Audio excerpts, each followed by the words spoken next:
guys, selamat datang kembali di channel review film bagus. Apa kabar kalian semua? Semoga sehat selalu ya. Pada kesempatan kali ini, aku akan melanjutkan alur cerita film series Alchemy of Souls episode 9, yang dimana Jang Uk sudah melihat mata Boyun berubah menjadi biru setelah menyelamatkannya dari monster pada episode 8. Sebelum kita lanjut ke pembahasannya, yuk dukung channel ini dengan cara like, komen, dan subscribe agar kalian selalu dapat update drakor terbaru dari channel ini. Dan jangan lupa aktifkan notifikasinya.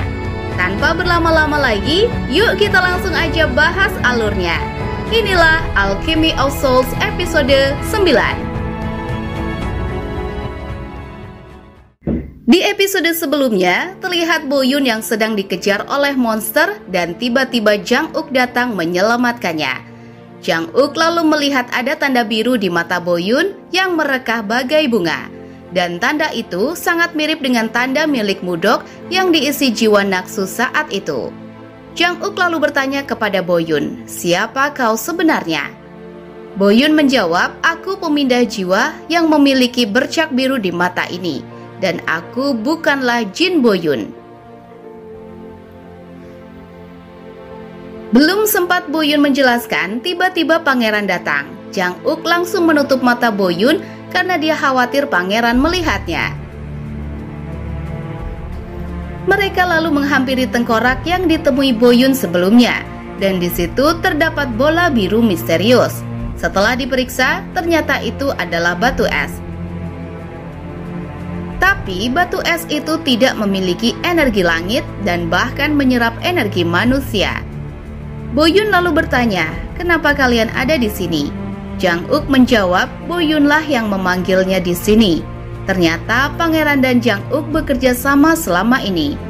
Pangeran menyusun rencana untuk mengalahkan Jinmu karena dia membuang kura-kura yang sangat ia sayangi. Pangeran sengaja memerintahkan Jang Uk untuk pergi ke perbatasan utara. Tapi sebenarnya Jang Uk tidak pergi ke sana dan bersembunyi di suatu tempat yang telah disediakan. Dan itu semua bertujuan untuk memancing Jinmu.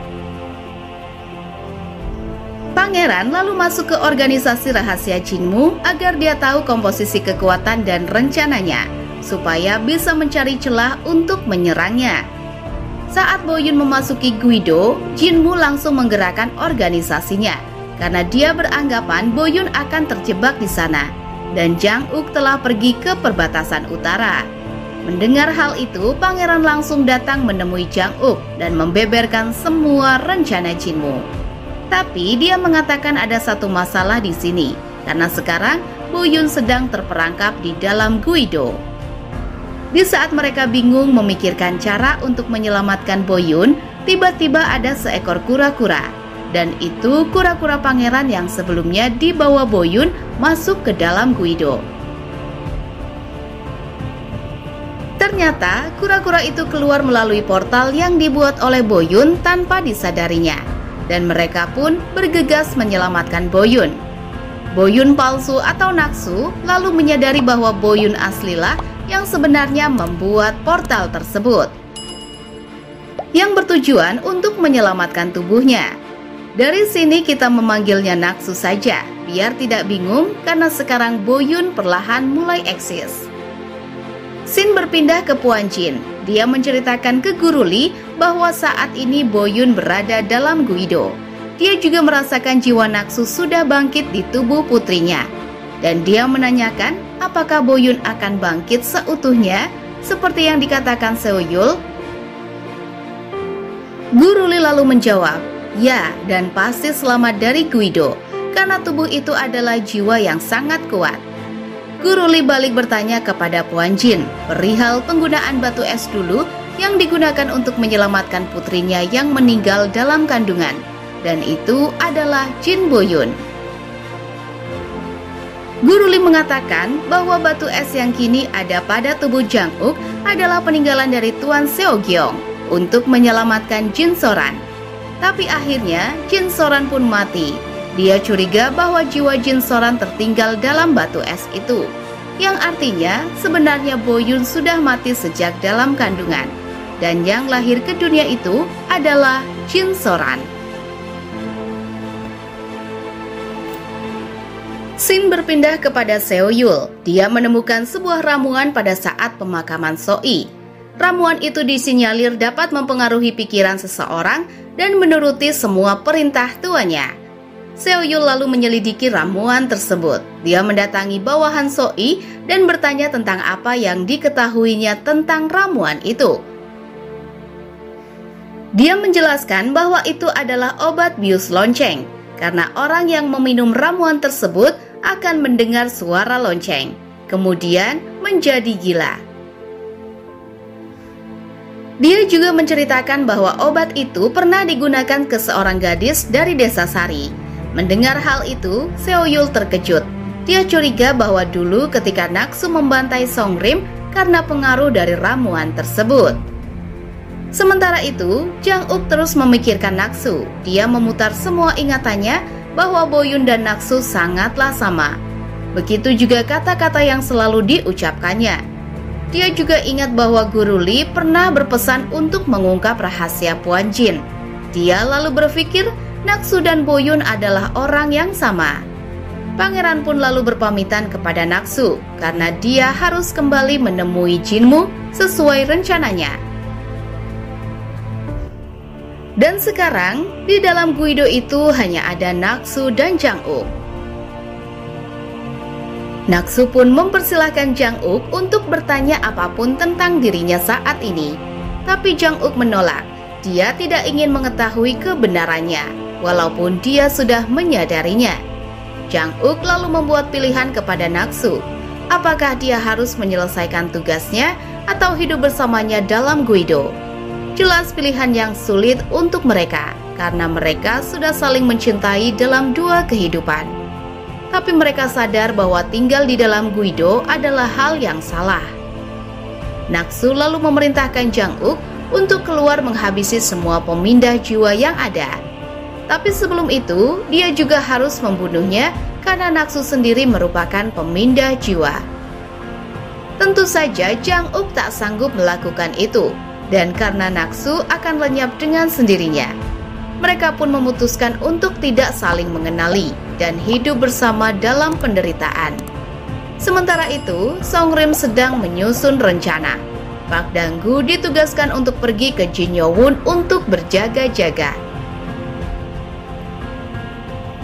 Seo-yul dan Sang-ho bertugas untuk masuk ke Cheongbukwan, dan Pak Jin akan pergi ke kerajaan mengungkapkan semua kebusukan Jinmu pada raja. Siang pun berganti malam. Jinmu dan organisasinya akan melakukan pergerakan. Beriringan dengan itu, Songrim pun bergerak sesuai rencana dan perang pun dimulai.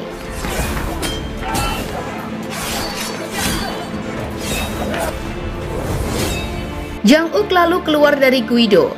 Dia langsung mendatangi ruang rahasia Jinmu.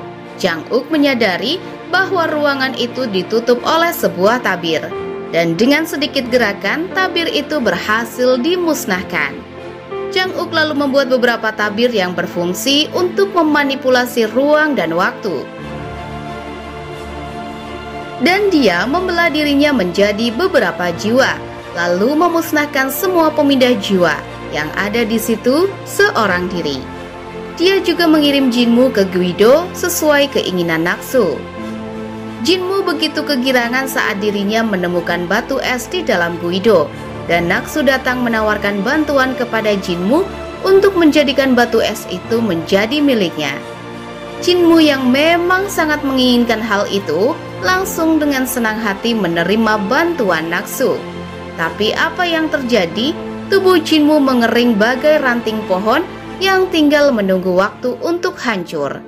Dia lalu membuka identitasnya bahwa dirinya adalah Naksu, orang yang dilatihnya sebagai pembunuh bayangan, dan menjebaknya di dalam lingkaran kebencian. Akhirnya, Naksu menemukan perisai Jinyowon dan berhasil keluar dari Guido dengan selamat. Seo-yul lalu menemui Naksu. Dia menjelaskan tentang obat bius lonceng kepadanya.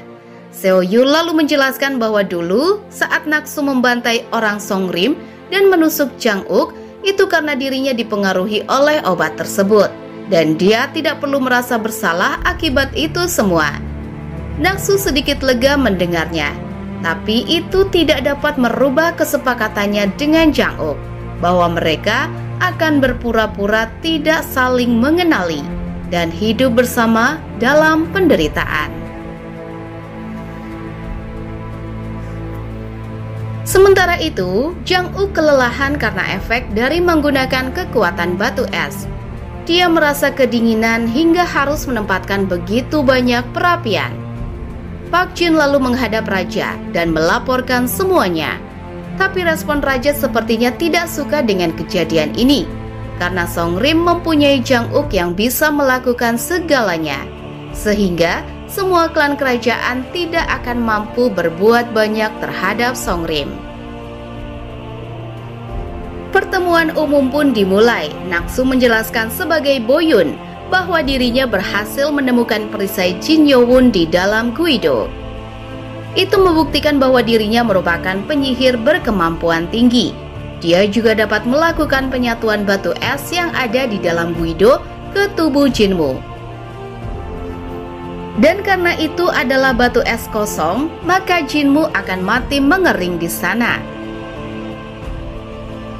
Naksu menjelaskan itu semua untuk membuktikan dirinya berhak menjadi pewaris Jin Yowun yang dapat melindungi semua artefak di dalamnya. Dengan begitu, semua penyihir bahkan kerajaan tidak dapat dengan seenaknya menggunakan artefak Jin Yowun tanpa persetujuannya. Sehingga Wajo tidak dapat digunakan dan dunia pun akan aman dari ancaman kekeringan. Alih-alih ingin menyelamatkan dunia, Naksu malah dapat serangan balik. Salah satu penyihir di sana mengatakan jika kau dapat memasukkan batu es ke tubuh Jinmu, maka seharusnya kau juga dapat mengeluarkannya. Jika begitu, keluarkanlah batu es yang ada pada tubuh Jang Uk. Karena sekarang tak ada lagi alasan baginya untuk memiliki batu es tersebut. Dia juga menjelaskan bahwa dalam kesepakatan awal, kekuatan itu hanya boleh digunakan untuk menangkap pemindah jiwa. Dan sekarang tidak ada lagi pemindahan jiwa yang tersisa. Dengan kata lain, Jang Uk sudah tidak berguna lagi. Sontak saja hal itu memancing amarah Song Rim, karena jika batu es dikeluarkan, Jang Uk akan mati. Salah satu penyihir langsung mengatakan bahwa memang seharusnya Jang Uk sudah mati 3 tahun yang lalu, dan itu membuat semua orang membisu. Tapi Naksu tak kehabisan akal. Dia lalu mengatakan sebenarnya masih ada satu pemindah jiwa yang tersisa. Jang Uk mengetahuinya, tapi malah mengabaikannya. Naksu lalu memerintahkan untuk mengundang Jang Uk dan mencari pemindah jiwa itu. Dan setelah Jang Uk berhasil menghabisinya, maka dia akan mengeluarkan batu es yang ada pada tubuh Jang Uk. Yang dimaksud Naksu adalah dirinya sendiri, karena dia merupakan pemindah jiwa, dan Jang Uk tak sanggup menghabisinya karena cinta. Naksu pun pergi ke Danyanggok. Setelah mengucapkan itu, tak lama kemudian Jang Uk datang menghadiri pertemuan umum. Mereka lalu menjelaskan bahwa batu es yang ada pada tubuhnya itu harus dikeluarkan. Dan mereka menyalahkan Jang Uk karena membiarkan lolos satu pemindah jiwa yang padahal dia mengenalnya. Mendengar hal itu, Jang Uk sangat emosi. Dengan amarahnya, dia mengatakan akan menghabisi pemindah jiwa tersebut dan pergi meninggalkan pertemuan umum. Jang Uk pun mengalirkan energi ke Giok Ginyang dan mendatangi Naksu ke Danyanggok. Ternyata itu rencana Naksu untuk dijadikan alasan bertemu dengannya, dan mereka pun memadu kasih membasuh perih. Di sisi lain, Ratu pun panik mendengar kematian Jinmu. Ratu yang terobsesi menginginkan dirinya berpindah jiwa sangat emosi dan memerintahkan Yun-Oh untuk mencari jalan keluar. Mereka pun memasuki Guido untuk mencari Jinmu. Jinmu ditemukan dengan kondisi sangat mengkhawatirkan. Ratu lalu menanyakan di mana dupa terakhir yang disimpan olehnya. Jinmu mengatakan kalau dupa itu ada di tubuh Ratu, dan dia langsung menusuk Ratu dan mengambil dupa terakhir itu. Setelahnya, Ratu baru menyadari bahwa dalang dibalik semuanya adalah Jinmu. Dia yang membuatnya menjadi korban pemindah jiwa dulu. Setelah mendapatkan dupa itu, Jinmu lalu melakukan ritual pemindahan jiwa, dan dia masuk ke tubuh Yun-Oh. Setelah itu, Jinmu menghadap raja. Dia berterus terang bahwa dirinya adalah Jinmu yang berpindah jiwa ke tubuh Yun-Oh. Ternyata, raja dan semua penyihir senior telah bersekongkol. Mereka sama-sama menginginkan kekuatan batu es dan bekerja sama dengan Jinmu. Sin berpindah kepada Jang-uk. Dia mendatangi Song-rim yang sedang dilanda kesedihan. Terlihat 3 peti mati di sana. Entah apa yang terjadi. Film pun selesai. Oke guys, itu dia alur cerita film Alchemy of Souls episode 9.